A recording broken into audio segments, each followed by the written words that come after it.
خليك فاكر حاجة مهمة أوي. أنت مش محتاج تكون عبقري ولا مبدع بالفطرة عشان تطلع أفكار جامدة. كل اللي أنت محتاجه هو حاجة واحدة بس. معظم الناس فاكرة إن الإبداع هو موهبة سحرية، يا إما يكون عندك يا إما لأ. ولكن الحقيقة غير كده خالص. الأفكار العظيمة بتيجي من عملية بسيطة جدا، وهي إنك بتجمع أفكار قديمة ولكن بطريقة جديدة.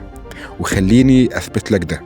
ستيف جوبز ما اخترعش التاتش سكرين، ولا اخترع الموبايل، ولا حتى الانترنت. هو بس جمعهم مع بعض وطلع الايفون. شكسبير كان بياخد قصص قديمة ويعيد صياغتها بشكل احسن. وحتى اينشتاين نفسه بنى نظريته على قوانين فيزياء كانت موجودة قبل كده، وطلع بنظرية النسبية. طيب السؤال المهم هو ازاي نعمل كده احنا كمان؟ السر اسمه تكديس الافكار، والطريقة بسيطة جدا. الخطوة الأولى هي إنك تمتص وتخزن الأفكار بدون توقف. اقرأ، اتفرج، اسمع. املى دماغك معرفة عن مجالات مختلفة.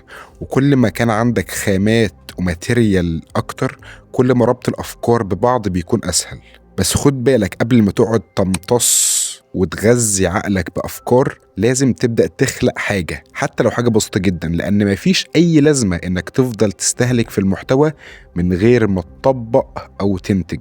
الخطوة التانية هي سجل أي فكرة تشدك. مش مهم تبان ملهاش علاقة ببعض، يعني مثلا لو فكرة تسويق أو معلومة علمية أو ملاحظة عن شخص أو سلوك، اكتب كل حاجة في دماغك.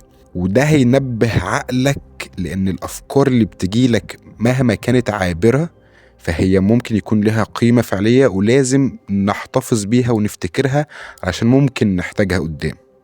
الخطوة التالتة هي دور على الرابط الغريب. اسأل نفسك ازاي اخلط ده مع ده؟ إيه اللي يحصل لو طبقت الفكرة دي على المشكلة دي؟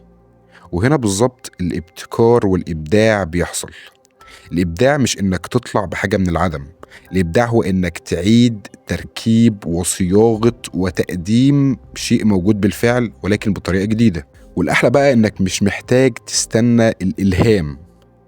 كل اللي عليك هو إنك تكدس أفكار وتدور على مناطق التداخل ما بين الأفكار دي وبعضها. فمثلا لو أنت عايز تعمل بودكاست، فمعظم البودكاستات بتتسجل فين؟ في أوضة أو استوديو، صح؟ والفلوجات غالبا بتكون بره في الشارع أو في الطبيعة. طب ليه ما نشوفش بودكاست متسجل في غابة أو وسط آثار؟ ممكن يكون في حد عملها قبل كده، ممكن لأ. بس الفكرة هنا مش المكان، الفكرة إنك فاهم إنك تحاول تربط حاجات ملهاش علاقة ببعض فتطلع شكل جديد، في كرياتيفيتي، في ابتكار وإبداع. فالفكرة إن أنت مش محتاج موهبة، أنت محتاج سيستم ومحتاج تدريب عقلي على ربط الأفكار ببعضها. وقبلها أنت محتاج تغذي عقلك دايما بمدخلات. مجرد ما تحط سيستم وسيستم شغال زي اللي أنا قلت لك عليه، هتطلع نتائج مبهرة. مفيش سر ومفيش سحر، ولكن بالطريقة الصحيحة تقدر تكون مبدع.